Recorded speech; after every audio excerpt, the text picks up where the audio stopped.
अपने भौतिक जीवन की प्रसिद्धि में, प्रशंसा में और अभिवृद्धि में लगाता है। और जब उसको आत्मा में रुचि आ जाती है और शरीर शरीर है, आत्मा आत्मा है, फिर उसको ये भाव बन जाता है कि शारीरिक जिंदगी कितनी अच्छी है, कितनी ऊंची है, कितनी सुहानी है, पर शारीरिक जिंदगी का महत्व कब तक है? जब तक शरीर में आत्मा है। आत्मा निकलने के बाद शारीरिक जिंदगी का राग मोह आसक्ति किसको होती है? जब तक आत्मा है, शरीर का राग, शरीर का मोह, शरीर की आसक्ति, संबंध में ममत्व, संबंध में अपनापन, अपनापन में अति राग, ये सब चलता है।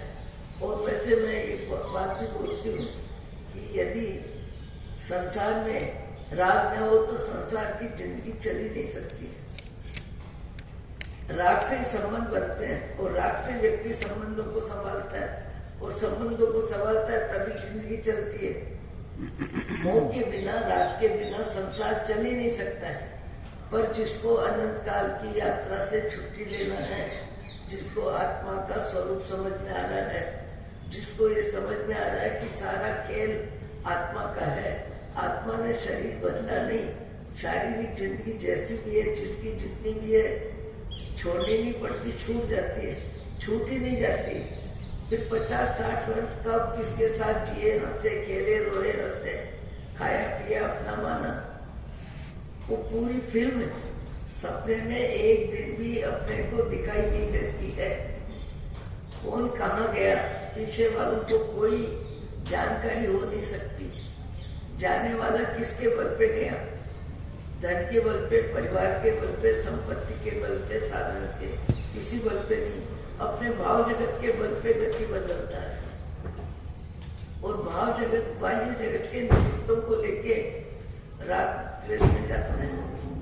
अब यदि उसे अपनी सुध आ जाती है तो संसार में रहते हुए सांसारिक विचारों का परिग्रह कम करता है, शारीरिक जिंदगी की जरूरत भी कम करता है, आहार भी जरूरत, शरीर की जरूरत से स्वास्थ्य के अनुकूल लेता है, उसमें स्वाद रुचि को कम करता है, पसंद की रुचि को कर, पसंद क्या रागी तो है, स्वाद रागी तो है। और पुण्य के उदय में व्यक्ति अपनी इच्छाओं की पूर्ति जिंदगी भर करता रहता है। पुण्य का उदय होता है, पैसे की अनुकूलता होती है, तो ये चाहिए, ये नहीं चाहिए, ऐसा चाहिए, वैसा चाहिए, ये राग द्वेष का भाव जगत जिंदगी भर बना रहता है। और भाव जगत में नए कर्मों का बंध होता रहता है और नए कर्मों का बंध फिर व्यक्ति को जगत के संबंधों में उसकी व्यवस्था देता है। और ज्यादातर पुण्य के उदय में, अहंकार में, आसक्ति में, खाने पीने की लालसा में है उसका अहंकार चाहिए, उसकी आसक्ति, इन सब में व्यक्ति का भाव जगत अधिकतर पाप का बंध करता है। पुण्य कार्य भी करता है, पुण्य कार्यों में भी निखालिस पुण्य का बंध नहीं होता है, शुभ कार्यों में भी अशुभ का बंध साथ चलता है, शुभ कार्य में भी अशुभ का बंध साथ में चलता है। कैसे चलता है? आपने उपवास किया, आहार का राग छोड़ा, उपवास किया, पर उपवास मैंने किया इसकी जानकारी दूसरों को हो, ये मेरा भाव बनता है कि कोई जाने कि मैंने उपवास किया। मैंने उपवास किया, ये भाव अपने मन में आते हैं, दूसरे जाने ये ख्वाहिश होती है। ये ख्वाहिश क्या है? मान कषाय। मैंने अच्छा काम किया, आपने अच्छा काम किया, उपाश्रय बनाने में अपने धन का लाभ लिया, मन की इजाजत हुई और साधु साध्वियों को, श्रावक श्राविकाओं को आराधना में वो स्थान उपयोगी बनेगा, वहां तक ठीक है।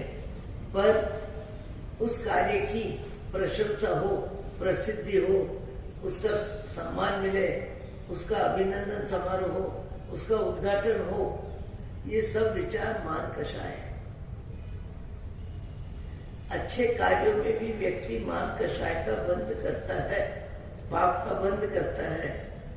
एक व्यक्ति एक जगह उपासना बनाता है, मकान बनाता है धर्म का, उसकी फोटो जिंदगी भर लगी रहती है। जयपुर में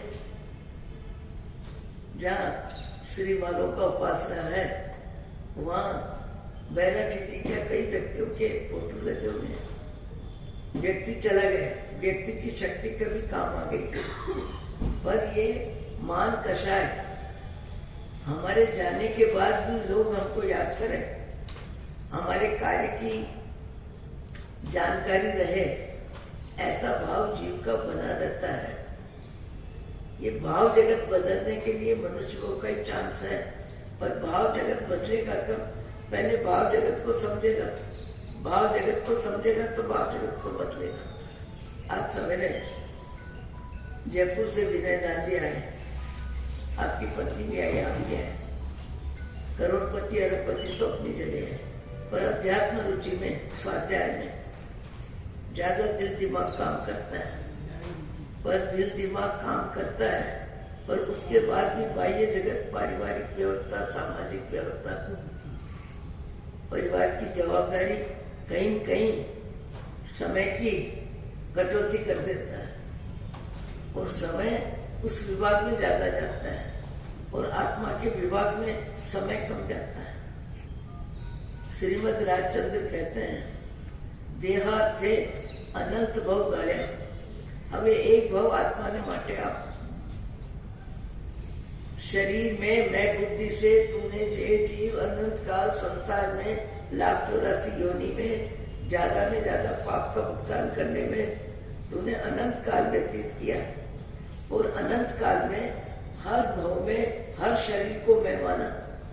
ये कुदरत की व्यवस्था भी कमाल है कि जब जिस शरीर में जीव जाता है, उस शरीर की व्यवस्था को आसानी से स्वीकार कर लेता है। मनुष्य भाव में ये चाहिए, ये नहीं चाहिए, ऐसा चाहिए, वैसा चाहिए। अपन वस्त्र भी बदलते हैं, मकान भी बदलते हैं, भोजन भी बदलते हैं, भोजन की क्वालिटी भी बदलते हैं।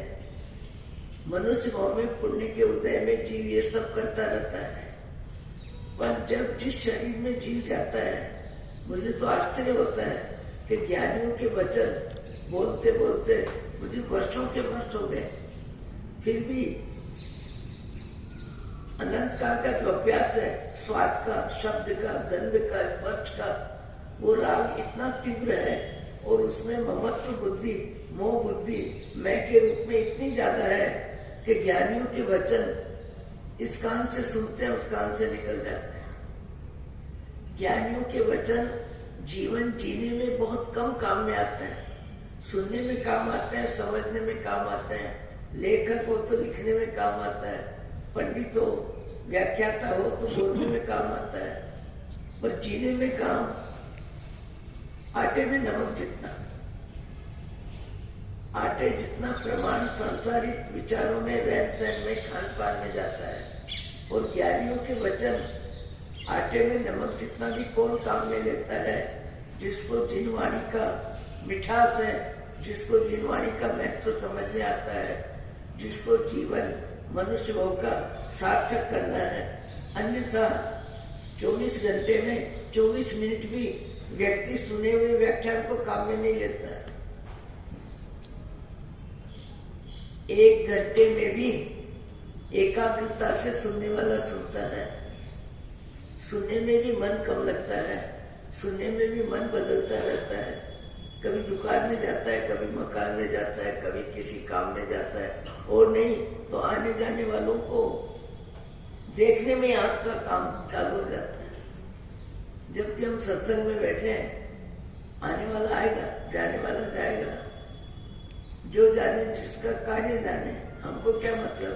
हम तो घर परिवार से निवृत्ति लेके सत्संग में आके बैठ गए, पर उसके बाद भी हमारी चित्त की चंचलता, हमारा मन दूसरों की गतिविधियों में ज्यादा लगता है, अपने काम में मन बहुत कम लगता है। ज्ञानियों के वचनों का असर बहुत कम होता है। मैं बार बार बोल रही हूँ इस बात को कि गति बदलने पर जीव गतिजन्य परिस्थिति को कितनी जल्दी, कितनी आसानी से स्वीकार करता है। आज 5-6 दिन यदि एक पुण्यवान को सब्जी भी एक मिल जाए, आत्मा का स्वाध्याय वालों की बात छोड़ो, बाकी जिसकी जिंदगी शारीरिक जिंदगी है, शारीरिक जिंदगी का ही महत्व है, बुद्धि का ही महत्व है, पैसे का ही महत्व है, शरीर की सुंदरता का ही महत्व है और स्वाद का ही महत्व है। उस व्यक्ति को 5 दिन एक सब्जी भी मिले तो कहेगा क्या बात है, रोज रोज एक ही सब्जी, वही वो सब्जी।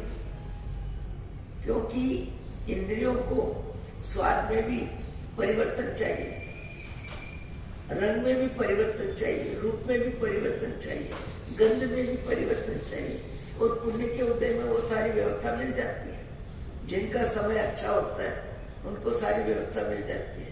पशु जगत में क्या मिलता है, पर कितना आश्चर्य है, मैं बार बार बोलती हूँ कि ज्ञानियों के वचन का असर नहीं होता, बाकी पाप का उदय हो, असत्ता वेदी का उदय हो तो 2 वर्ष, 4 वर्ष, 5 वर्ष, 3 वर्ष, 4 महीने, 6 महीने व्यक्ति, पूरे घर के लोग हंसते हैं, खाते हैं, पीते हैं, आते हैं, जाते हैं, घूमते फिरते हैं, धर्म कार्य भी करते हैं, सामाजिक जवाबदारी भी निभाते हैं, व्यापार भी निभाते हैं। एक घर का सदस्य, मुख्य में मुख्य सदस्य अति असत्ता के उदय में एक बिस्तर में पड़ा है, बिस्तर में बैठा है, 24 घंटे यदि उसकी आंख काम करती है तो सबकी क्रियाओं को देख रहा है, जान रहा है कौन आ रहा है, कौन जा रहा है, कौन खा रहा है, कौन पी रहा है, क्योंकि आंख काम कर रही है। पर अपनी शारीरिक व्यवस्था में, पाप के उदय में, असत्ता के उदय में व्यक्ति कितना पराधीन हो जाता है। लकवे के रोगी की आंख चलती है पर हाथ पांव नहीं चलते हैं। एक बिस्तर में 2 वर्ष, 3 वर्ष, 4 वर्ष, 6 वर्ष, जितना लंबा समय होता है व्यक्ति चुपचाप पड़ा रहता है। मन कितना भी हो पर शरीर का साथ नहीं मिलता, उस परिस्थिति को जीव स्वीकार करता है। डॉक्टर कह देता है कि आपको शुगर है, वर्षों की शक्कर खाने की आदत छोड़ने की व्यक्ति हिम्मत करता है। हार्ट का रोगी साटा रोटी छोड़ के लूचे फुल्के पे आता है। ऐसे भी व्यक्ति देखे, करोड़पति सर्विस में गए हैं इसलिए कि व्यापार में बहुत बड़ा नुकसान हो गया, तो करोड़पति भी सर्विस की परिस्थिति को स्वीकार करता है। हम सब परिस्थिति स्वीकार करते हैं, एक ज्ञानियों के वचनों को स्वीकार करने में हमारी मति की गति काम नहीं आती। किसमें काम नहीं आती? ज्ञानियों के वचन स्वीकार करने में हमारी मति की गति काम नहीं आती। कौन आ रहा है? वो आप आ गए आज, बहुत अच्छा, बहुत अच्छा। आ जाइए और थोड़े आ जाइए, काम करते हैं, आवाज आएगी बस।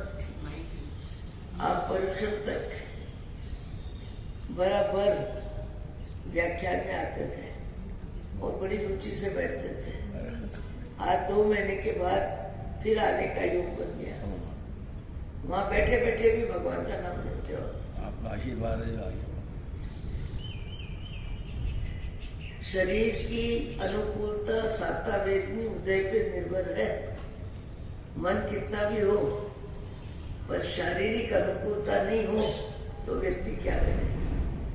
आंख से सबको देखते हैं कई व्यक्ति, कान से सबकी जिंदगी सुनते हैं, लकवा का रोगी सब कुछ देख रहा है पर पांव चलते नहीं है, इसलिए एक बिस्तर पे 4-6 महीने क्या 2-3 वर्ष भी रहना पड़ता है और रहता है। उस परिस्थिति को स्वीकार करता है, गरीबी को भी स्वीकार करता है, शारीरिक अस्वस्थता में खान पान के परिवर्तन को भी स्वीकार करता है। ज्ञानियों के वचन जीव क्यों नहीं स्वीकार करता?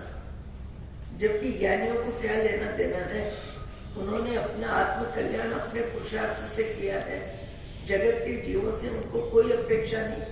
आप बंधन भी करते हो, परमात्मा की भक्ति भी करते हो, शास्त्र स्वाध्याय भी करते हो, सज्जनों की संगति भी करते हो, तो आप अपनी आत्मा की शुद्धि के लिए करते हो। परमात्मा तो अपने पुरुषार्थ से परमात्मा बन गए, वो तो परम पद पा गए। उनके लिए आपको क्या करना है? उनके लिए कुछ नहीं करना है। जो करना है अपने लिए करना है कि हमारी भाव शक्ति परमात्मा के निमित्त से निर्मल बने, परमात्मा को वंदन करे, परमात्मा का सम्मान करे, सेवा पूजा, ये सब व्यक्ति किसके लिए करता है? परम पद जिन्होंने पाया उनको कुछ नहीं चाहिए, किसी से कुछ नहीं चाहिए। हम हमारी आत्मा की शुद्धि के लिए सारा पुरुषार्थ करते हैं, पर असाता के उदय में जीव हर परिस्थिति को स्वीकार करता है। पाप का उदय हो, जीव सब स्वीकार करता है। हम अपने आंखों से देखते थे, मैंने बोला 2-3 बार, विचक्षण सिंह जी की मातुश्री दिल्ली में लकवे की बीमारी, जबकि उनका उत्कृष्ट जीवन था। मैंने उनको जिंदगी में लोच करते हुए देखा 2 बार, पर कभी 1 लोटा पानी शरीर पे डालते हुए नहीं देखा। इस सत्य को बोलने में मेरे को कहीं असत्य का दोष लग नहीं सकता। केवल गीला कपड़ा करके और राख पहुंच लेते थे। पद यात्रा दिल्ली, रायपुर से दिल्ली तक 800 किलोमीटर, 800 मील, 1200 किलोमीटर 6 बजे चलते थे, 3 बजे तक चलते थे। और महाराज साहब को कहते, छोटा बोलते थे, देखो मेरे लिए रोटी भेजो तो साइकिल पर भेजना, गाड़ी का चक्का मत घुमाना, गाड़ी के चक्के 4 की हिंसा होगी। गाड़ी यदि घूमेगी तो 4 चक्कों की हिंसा ज्यादा होगी, और साइकिल पे भेजोगे तो साइकिल के पतले पहिए से उससे हिंसा कम होगी। बहुत उत्कृष्ट जीवन जीते थे, पर उनको भी एक समय आने पर लकवा आ गया। पाँव की ताकत इतनी कम हुई कि लकवा आ गया। 2.5 बरस लगभग दिल्ली, मालवे, क्या मालेगांव, मालीवाड़ा, लाल धर्मशाला में 1 बरस, और 2 बरस के लगभग छोटी दादावाड़ी में। विचक्षण सिंह जी महाराज का पट्टा ऐसे, उनका पट्टा ऐसे। सेवा में कभी उन्होंने स्थान नहीं बदला। विचक्षण सिंह जी महाराज के लिए ये बहुत बड़ी उपलब्धि रही कि 20-20 हजार व्यक्तियों का महावीर निर्माण महोत्सव के संदर्भ में मीटिंगें होती थी। दिल्ली में आसपास के गांव के लोग 20,000 की संख्या होती, मैंने आंखों से देखी। और ऊपर बैठने वाले श्रावक 100 के आसपास, साधु साध्वी, थानकासी, तेरापंथी, मंदिर वाले, दिगंबर, श्वेतांबर, सब बैठते थे जाए। विचक्षण सिंह जी महाराज का स्थान खाली रहता है, और सब देखते थे वो नहीं आए, वो नहीं जाते थे। 20,000 की सभा जिनके भाषण की, जिनके व्याख्यान की प्रतीक्षा करे, और उनका मन सहज शांत चुप है, नहीं तो व्यक्ति की उछल कूद चालू हो जाए। यदि 4-7 बजे व्याख्यान दे रहे और मेरा नंबर जल्दी नहीं आवे और लोग आने जाने लगे, तो मुझे लगेगा अरे मेरा नंबर कब आएगा, मेरा नंबर कब आएगा। लोग तो जाने लगे, कार्यक्रम तो खत्म होने लगा। ये मनुष्य का मन है, ये मान कषाय से राजी होता है, मान कषाय की खूब सेवा करता है, मान कषाय के लिए भुगतान भी करता है, और मान कषाय बढ़ाने में जिंदगी की सार्थकता भी समझता है। पर पैसा, संपत्ति, साधन, सुविधा, दान, पुण्य, सब में मान कषाय जीव का मुख्य रहता है। विचक्षण सिंह जी महाराज करीब 10-12 बार सभा हुई, सब चाहते थे वो आवे, पर छोटी दादावाड़ी से चांदनी चौक जाना 12 किलोमीटर, 14-12, और आना फिर 12, तो 28 किलोमीटर उनके लिए संभव नहीं था। और उनकी मातुश्री ने उनको एक बात बार बार बोली कि तुम्हारे दादाजी तुम्हारी दीक्षा होने नहीं दे रहे थे, उनका जबरदस्त राग मुंह था, मैंने दीक्षित होके तुमको दीक्षा में सहयोग दिया, मैं स्वयं तुम्हारे साथ दीक्षित हुई, तो अब तुम्हारी जवाबदारी है, मेरा अंतिम समय जब आवे तब तुम्हारे शब्द मेरे कान में पड़ने चाहिए, और समाधि मरण में तुम्हारी जवाबदारी तुमको निभानी है। 20-20 हजार व्यक्तियों की सभा में विचक्षण सिंह जी महाराज अपने कर्तव्य को दिमाग में रख के नहीं गए। क्यों नहीं गए?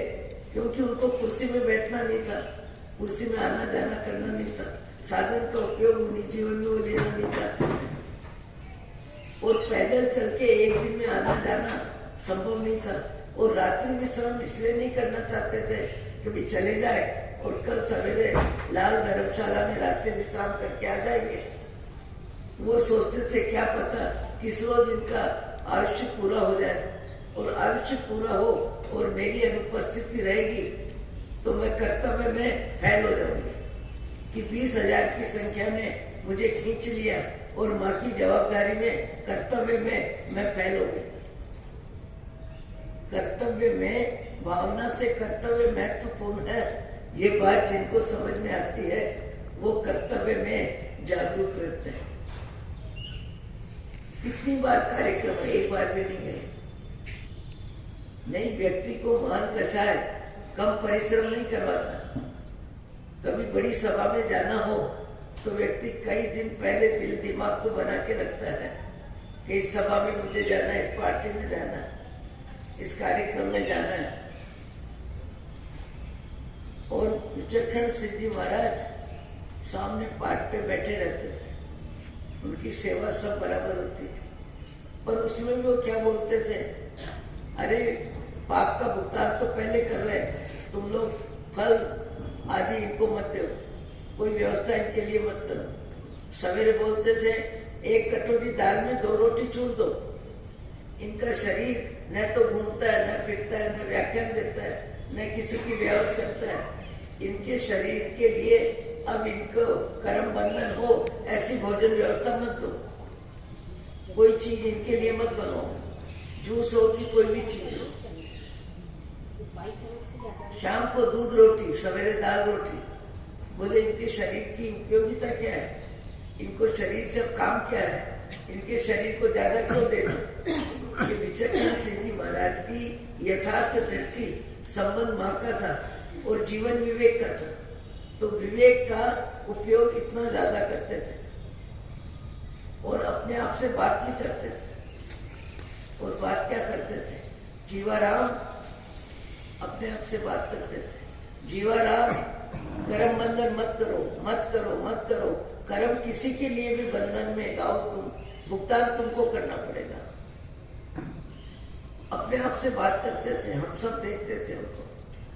दिल्ली में छोटी दादावाड़ी के नेमीनाथ का ऊपर मंदिर और नीचे एक बड़ा कमरा, 2 छोटे कमरे, वहां 2 बरस तक उस व्यवस्था में विचक्षण सिंह जी महाराज रहे। और अपने से बात क्या करते थे, जीवाराम देखो तुम्हें जन्म देने वाली माँ तुम्हारी आंखों के सामने अपना असाता का उदय, लकवे का रोगी में इनका शरीर पड़ा है, ये एक बिस्तर पे पड़े हैं, 2 बरस हो गए, इनका शरीर सहयोग नहीं कर रहा है। ये असाता वेदनी का उदय कभी किसी भाव में कर्म बंधन किए वो उदय में आ रहा है। जीवाराम कर्म बंधन मत करो, मत करो, मत करो। अपने आप से बार बार बात करते थे। कर्म बंधन किसी भी निमित्त से करोगे, भुगतान तुमको करना है। मैंने आंखों से देखा, बोलने की बात नहीं है। कभी तो कान पकड़ते थे मार साहब, कभी कान पकड़ते थे। 1-2 बार तो मैंने देखा अपने आप के गाल पे थप्पड़ मारी उन्होंने, जबकि उनकी जागृति कितनी ज्यादा थी। वो जिनवाणी को जीने में जान लगा लेते। पद यात्रा में कोई साधन लिए बिना, मैंने बताया दिल्ली से आते समय 60 किलोमीटर 2 साधु जी के कंधे पे हाथ रख करके 8-8 किलोमीटर कुबड़े की तरह चले। और जयपुर जब पहुंचे, ये अपने दांडिया जी को पता है, सुरेखा श्री जी की दीक्षा, सुधा सचेती की दीक्षा जयानंद जी महाराज कराने वाले थे। उस निमित्त से जल्दी आना था उनको। लक्ष्मी चंद जी हमारे जयपुर के जैन नागरिक मंडल के मुख्य व्यक्ति से हम आपका सम्मान समारोह जयपुर में धुआं जोर शोर से जोरी बाजार में आपका जुलूस निकालेंगे। मार साहब ने कहा, लक्ष्मी चंद जी मैं कुबड़े की तरह चल रही हूँ, मेरा क्या जुलूस निकालोगे, मैं तो सीधी मोहनबाड़ी जाऊंगी। पर अपनी संयमी जीवन के प्रति उनकी दृढ़ता इतनी थी कि साधन का उपयोग नहीं करना तो नहीं करना। हेम प्रज्ञा जी की दीक्षा दादावाड़ी के बाहर हो गई। जयपुर में विचक्षण भवन उपासनाचार मंदिर का बना। वो कभी देखने के लिए भी बोले क्या देखना है, किसको देखना है। देखते देखते जिंदगी हो गई। यही हाड़ मास के पुतले मनुष्य हैं और यही ईंट चूने पत्थर के मकान है, क्या देखना है। देखो भाव जगत में जब वैराग्य आता है, आत्मा का ज्ञान आता है, बाह्य जगत बाहर ही रहता है, भीतर में उसका असर दिन ब दिन कम होता जाता है। रंग का, रूप का, प्रसिद्धि का, पैसे का, परिवार का, शरीर का, सबका राग धीरे धीरे कम होता जाता है। और कम होते होते कितना कम हो जाता है। विचक्षण सिंह जी महाराज का जीवन आंखों से दिखा। देखना अलग चीज है, जीवन जीने में उनकी योग्यता का लाभ लेने वाले कोई मिले ही होंगे। सबसे कठिन है ज्ञान को जीना,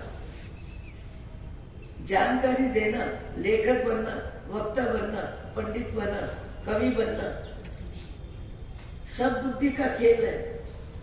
बौद्धिक क्षमता हो तो बहुत भाव जगत में ज्ञान का समय सारे कार्य होते हैं। पर भगवान महावीर ने क्या कहा, ज्ञानी कौन, जो ज्ञान को जीता है। आपको, हमको, सबको अनंत काल से शरीर में मैं बुद्धि है। ये मैं बुद्धि हमसे सारा परिश्रम करवाती है। और आप हम चलते चलते भी देखते हैं कि कहीं खड्डा आया है, कोई उपदेश नहीं देता, कोई पास में गुरु नहीं होता, किसी का उपदेश नहीं होता। व्यक्ति स्वयं जानता है मैं शरीर हूँ, शरीर जाएगा सबको पता है, पर शरीर का नुकसान न हो इसके लिए छलांग मार के खड्डे को पार करता है। खड्डे को पार करते समय कौन उपदेश देता है। अच्छे कार्यों के लिए हमको सबका उपदेश मिलता है और जीने वालों की भी जानकारी मिलती है। भगवान की वाणी भी सुनने को मिलती है, भगवान के दर्शन भी मिलते हैं। पर उसके बाद भी हम मोह की जिंदगी में, अज्ञान में, आसक्ति में, अहंकार में, पदार्थ राग, व्यक्ति राग, वस्तु राग में जितना हमारा मन सक्रिय रहता है, सजग रहता है, उतना भगवान की आज्ञा में, आत्महित की प्रवृत्ति में हमारा मन गौण रहता है। आत्महित की प्रवृत्ति की बातें करते हैं। झूठ बोलने का मौका मिले झूठ बोलने को तैयार, क्रोध का निमित्त मिले क्रोध करने के लिए तैयार, खाने का निमित्त मिले स्वाद की व्यवस्था भाव में आ जाती है। वस्त्र पहनने का मौका मिले, अच्छे कपड़े पहन के व्यक्ति आईने में देखता है मैं कैसा लग रहा हूँ, अरे कर्म फूट गए, ये तो शरीर है और शरीर की व्यवस्था है। तो आत्मा राम है, अरूपी आत्मा है, रूपी शरीर है, रूपी साधनों में तू कहाँ फंसा है, रूपी साधनों में कहाँ फंसा है, शरीर को कहाँ मैं मानता है। शरीर का रंग रूप ये हाड़ मास का पुत्र है, इसके भीतर भगवान तुल्य आत्मा बैठी है। जब तक आत्मा है तब तक शरीर के सारे कार्यक्रम है। हम आत्मा को महत्व रायगति नहीं देते हैं, हम सारा महत्व शरीर को देते हैं, पुण्य के उदय को देते हैं, पाप के उदय को देते हैं, परिवार को देते हैं, संतान को देते हैं, सम्मान को देते हैं, सुविधा को देते हैं। ज्यादा में ज्यादा 9 दिन आय मिलकर तप किया, आत्मशुद्धि के लिए किया, गर्भ क्षय करने के लिए किया, भगवान की वंदना करी, भगवान की पूजा करी, खाने में स्वाद का राग छोड़ा और आयमिल तप किया। अब आयमिल तप किसके लिए किया? अपनी आत्मशुद्धि के लिए किया, गर्भ क्षय करने के लिए किया, अशुभ का बंध कम करने के लिए किया, शुभ का बंध बढ़ाने के लिए किया। पर फिर भी बताओ, जब सम्मान अनुमोदना के लिए संग दे रहा है और एक तिलक और छोटी सी कोई वस्तु, उस सम्मान का तिलक पाके भी जीव खुश हो रहा है। किस बात की खुशी? माल कशा है, हमको महत्व मिला, हमको सम्मान मिला, हमको माला मिली, हमारी 10-20 में पहचान मिली, 100-50 के भीतर 100-200 व्यक्तियों में मास्टर क्षमण की माला मिली। अच्छे कार्यों में भी अधिकतर व्यक्ति मान कषाय को मुख्यता देता है और मान कषाय से पाप का बंध होता है, शुभ में अशुभ का सम्मिश्रण चलता है और ज्ञानी अशुभ में शुभ का बंद करते हैं। क्या बोला?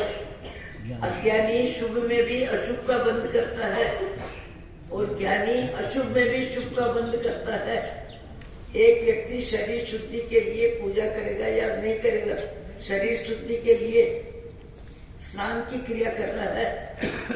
मैंने इंदौर में पीछे उपासना के बीच में बहुत बड़ा बरामदा था, वहाँ जवाहर मंजीरा का सरल प्रकृति के बहुत अच्छे व्यक्ति थे। वो 2 लोटा पानी मुश्किल से स्नान क्रिया में खत्म करते थे।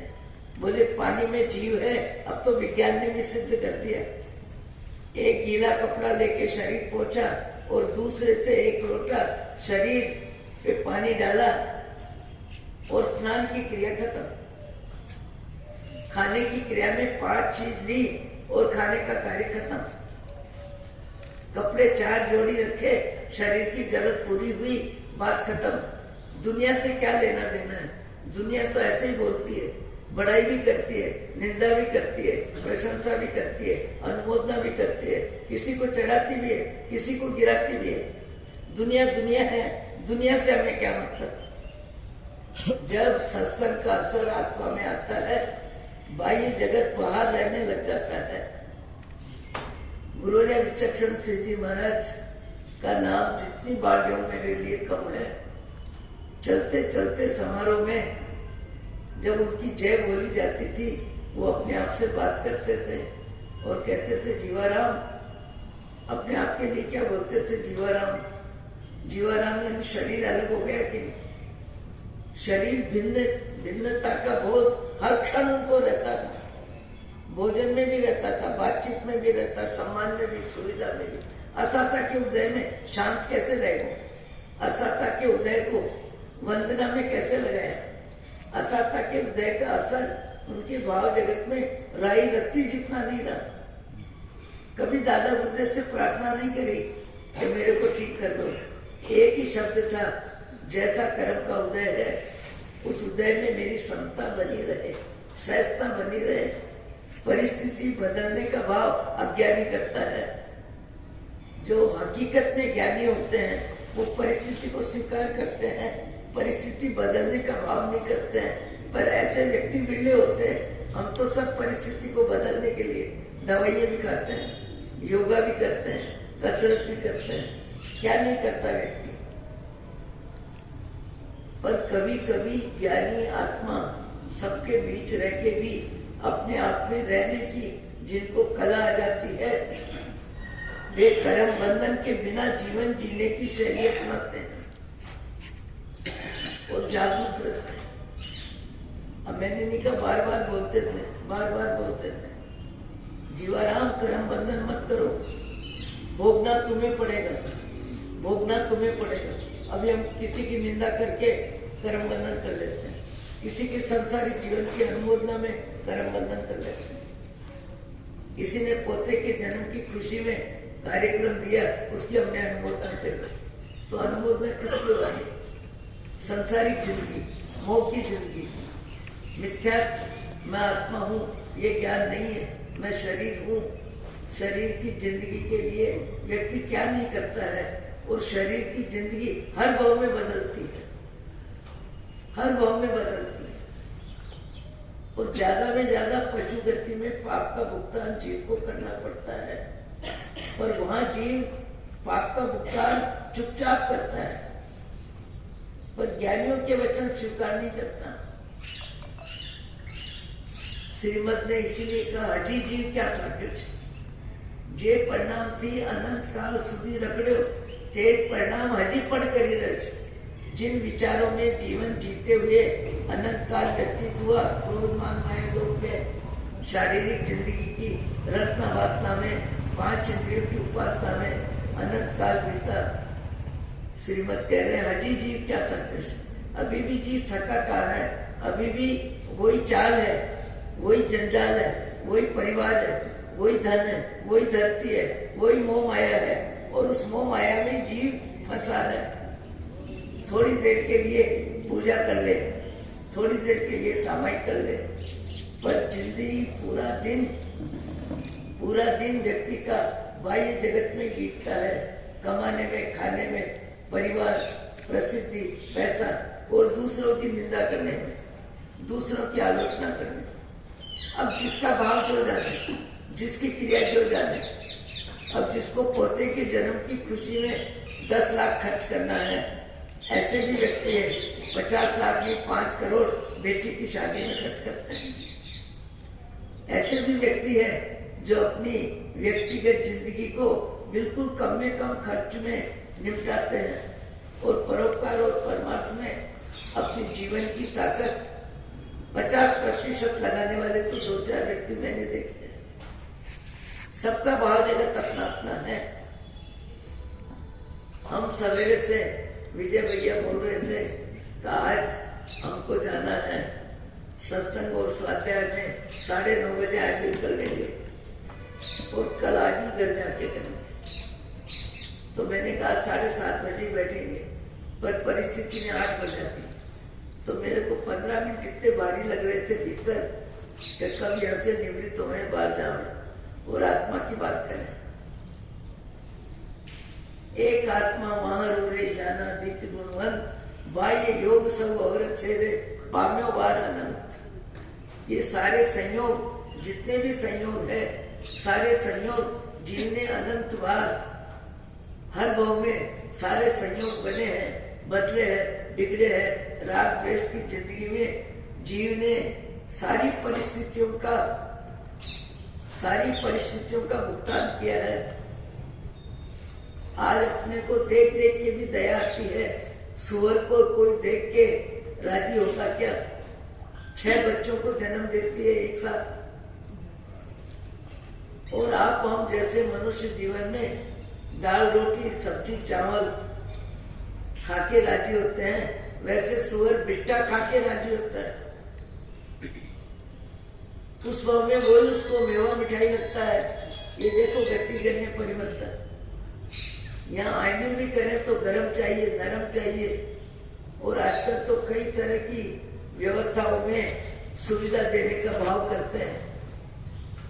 तो कोई क्या बना देता है, कोई क्या बना देता है, कैसे भी इनके पेट में थोड़ा अन्न चला जाए, इस भाव से आईपीएल में भी 10-5 आइटम बना देते हैं।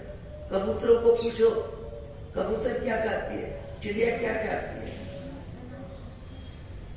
कच्चा अनाज वो भी पराधीनता में मिल जाए तो समय पे चक्कर काटते हैं कबूतर। समय पूरे दिन में और मिलता क्या हमको? बैठने के लिए 2 पंजे के बल पे रात 24 घंटे व्यतीत करते हैं। पाप का भुगतान जीव को भारी है, पर पाप के भुगतान में जीव को कंपन नहीं होता, और पुण्य के उदय में पाप का भुगतान, पाप का बंद राजी राजी करता है।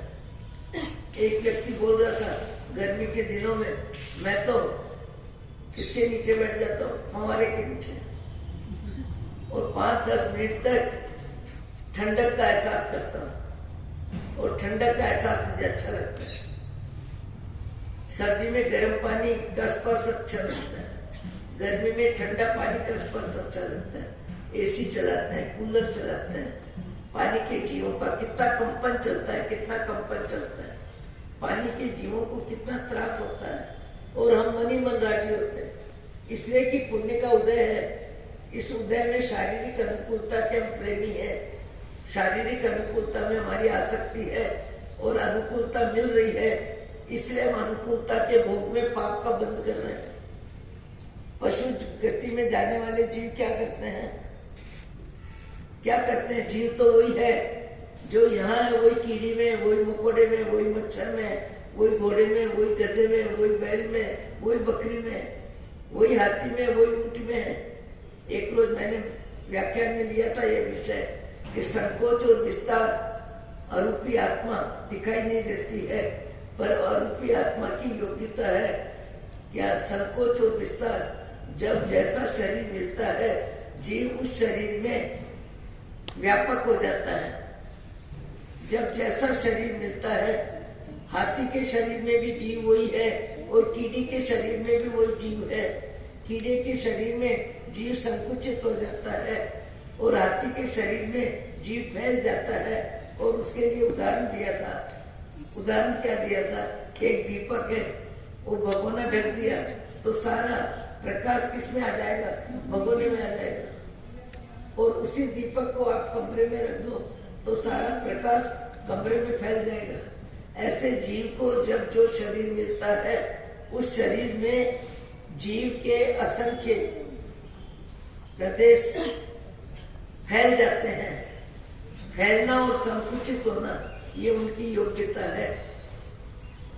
पाप का भुगतान जीव ने लाखों बार किया है।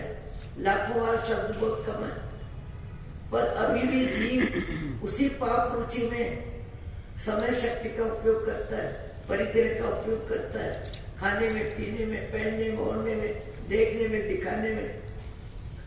अज्ञानी जीव को पुण्य का उदय भारी भरकम पाप का बंध कराता है। एक जगह पदयात्रा में हम लोग रुके और उस समय पदयात्रा में जगह जरा मुश्किल से मिल रही थी, तो इंदौर वाले छजलानी जी ने अपने पोते डॉक्टर को फोन किया। वो हमारे सत्संग में बहुत रुचि लेते थे। पोते को बम्बई फोन किया कि तेरा मित्र का फार्म हाउस है जिधर महाराज जा रहे हैं, वो पदयात्रा में दूसरे तीसरे दिन हमारी सार संभाल करने के लिए आते थे।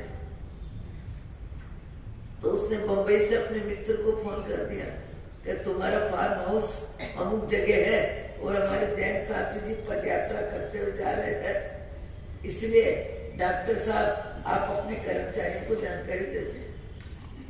उस रोज ये बात थी कि कहीं धूप में बरामदे में बैठना पड़ेगा, पर अचानक सारी व्यवस्था मिली और व्यवस्था में अंदर गए। अंदर जाने पे इतना ज्यादा पसारा, कितने तो उसमें वनस्पति के पेड़ पौधे, फिर वनस्पति के कटिंग के, कितने पशु पक्षी की आकृति। किसी ने मुर्गा बना रखा है, किसी ने बकरी बना रखा है, किसी ने चिड़िया बना रखा है। यानी वनस्पति की कटाई छटाई करके पक्षी की आकृति दे रखी है। कहीं स्नान की व्यवस्था है, कहीं खेलने की व्यवस्था है, कई प्रकार की व्यवस्था है। ये व्यवस्थाएं किसने दी? व्यक्ति ने। व्यक्ति की शक्ति क्या? पुण्य का उदय। पुण्य का उदय क्या? पैसे की अधिकता। पैसे की अधिकता को व्यस्त करना। अब व्यस्त करने में सरकार से पैसा बचाना। पैसा बचाने के लिए जीव झूठ चोरी का पाप कम नहीं करता, खूब करता है।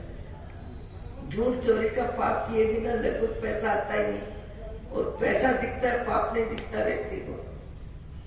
इसलिए पैसा कमाने में पाप का बंध खूब करता है, और पैसे को संभालने के लिए फिर पाप के बंध की कार्यक्रम और नए नए जमाता है।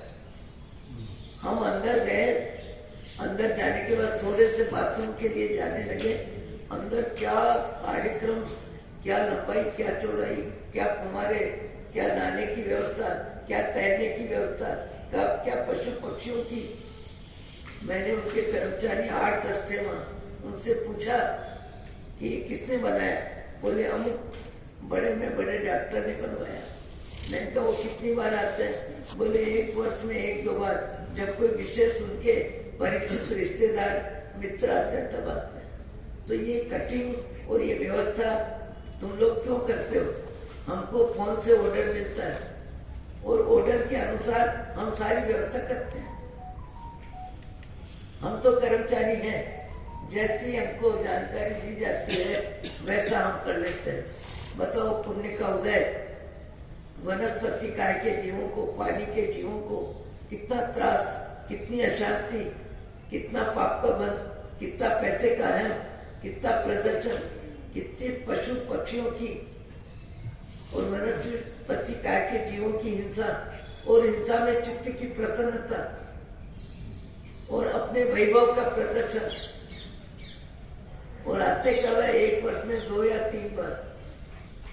विण खादा विण भोगी में जी फोगट कर्म बंधा।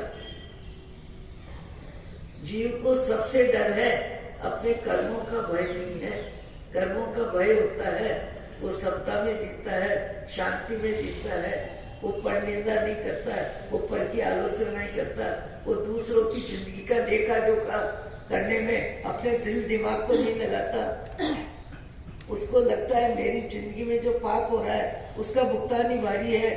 दूसरों की जिंदगी का देखा जोखा करके, अच्छाई बुराई बोल के, आलोचना निंदा करके, फालतू कर्म बंधन करके जीराराम कहाँ भोगेगा, कैसे भोगेगा?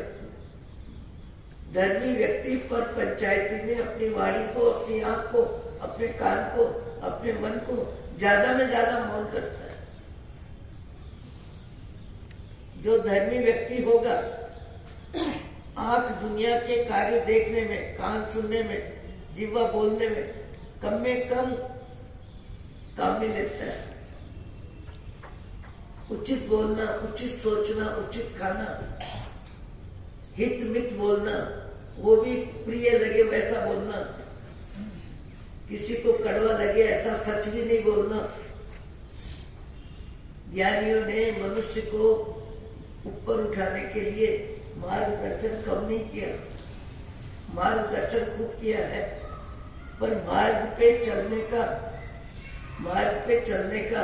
मार्गदर्शन मिलता है, पर मार्ग पे चलने के लिए मन की इजाजत के बिना, मन के विवेक के बिना, सही समझ के बिना व्यक्ति अपने जीवन में चलता है, तभी इधर देखता है, उधर देखता है, बाजार देखता है, दुकान देखता है, किसी का मकान देखता है, किसी का व्यापार देखता है, किसी के कपड़े देखता है, किसी का जेवर देखता है। जबकि जीव दया में रुचि जिसकी है, हमारा 10वीं कारिक सूत्र कहता है, 3 हाथ धरती देखते हुए धर्मी जीव चलता है। इसलिए कि कोई जीव मेरे पांव के नीचे आके तड़फड़ा न जाए, खत्म न हो जाए, उसको तकलीफ नहीं हो जाए। जीवो और जीने दो का सिद्धांत वो हर क्रिया में लागू करता है। नहीं, व्यक्ति क्या करता है, इधर देखता है, उधर देखता है, बात करता है, हंसता हुआ चलता है, बोलता हुआ चलता है, खाते पीते भी चलता है। मनुष्य भाव मिलने के बाद मनुष्य भाव का उपयोग कौन कितना करता है, पर ये बार बार सुनने को मिलता है कि मनुष्य भाव में आने के लिए ऊंचे अच्छे आचरण में जीने का चांस मिले, इसके लिए करोड़ों करोड़ों करोड़ों का वैभव जिनके पास है, आपका पूरा कोटे का परिग्रह भी जहाँ मामूली है, जयपुर का परिग्रह भी मामूली है, ऐसा देवदत्ती का वैभव, उस वैभव में जीने वाले धर्मी जीव भी ये विचार करते हैं कि कब मनुष्य भाव मिले और कब हम वेद विज्ञान तत्व ज्ञान से आत्म कल्याण का मार्ग पकड़े और परिग्रह की मोह माया छोड़े। देवता मनुष्य भाव की याचना करते हैं और हम मनुष्य भाव को पानी की तरह बाह्य जगत में, शारीरिक जिंदगी में, 5 इंद्रियों के विषय में, रसना वासना में, ऐसे पानी की तरह मनुष्य जिंदगी के समय को बहा देते हैं। अहो अहो सद्गुरु करुणा सिंधु अपार, आप हमारे पर प्रभु करियो, अहो अहो उपकार, जे स्वरूप समझा बिना, आयो दुख अनंत, समझाव्यो ते पदे नमो। श्री सद्गुरु भगवन परम पुरुष प्रभु सद्गुरु, परम ज्ञान सुखदाम, जेने आप्यो मान लीज, तेने सदा प्रणाम। देह छता जिननी दशा, वरते देहाती, ते ज्ञानी ना चरण